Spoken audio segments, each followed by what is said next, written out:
One of the global challenges that we face is definitely trying to feed the population, and that's in a sustainable way moving forward. Food technology has been important for at least 150 years.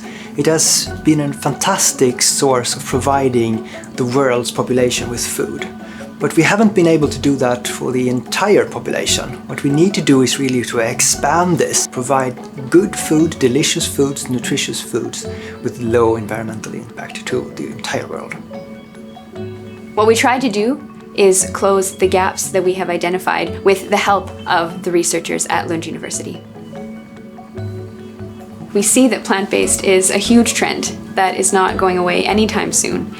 And what is interesting is that it's not the same plants that are of interest in every country.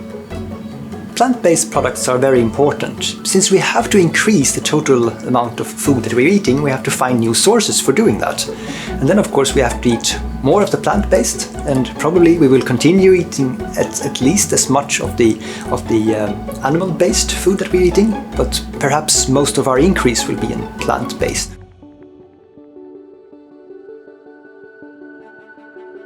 Rapeseed is the second largest oilseed that is cultivated worldwide today, and is really popular here in Sweden.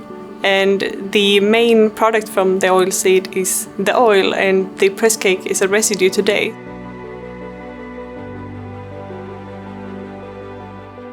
So this is rapeseed press cake that is only used as animal feed. So this product contains around 30% proteins, but we need to process it to be able to use it for human consumption.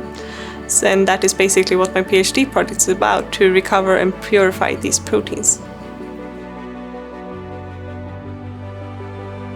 Traditionally, we've looked at the land as a source for food, at soil, for example, but it's maybe not going to be enough for the future, so we need to look at oceans, maybe the aquatic life, what we can gather there, algae, for example. I know there's a company making protein out of air. We need to start thinking in those kinds of abstract ways in order to feed the population in the future. It's also important to realize that sometimes the consumer don't really know what they want. For instance, there is a lot of consumer demand on what's called natural foods. I think, from my perspective, it's very difficult to actually distinguish what is a natural food and what is an unnatural food. It's mostly a question about habit, what we've gotten used to eating. In terms of challenges, it's also about how we then take those new ingredients and how do we make them safe food products.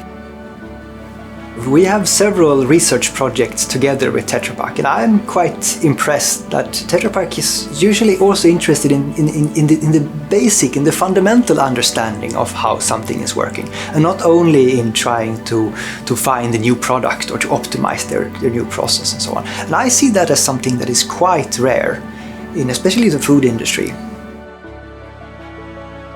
By collaborating with Lund University, Tetra Pak really gains a deeper understanding of some of the phenomena that we observe out at customer sites or out in the field. Sometimes we don't have the time to look into the details, or maybe not even the exact expertise that's needed. And therefore I see this collaboration with Lund University as extremely valuable so that we can together understand some of these very puzzling challenges. When we innovate, we collaborate with different players and develop breakthrough solutions to lead the sustainability transformation in our industry. We innovate to protect the planet.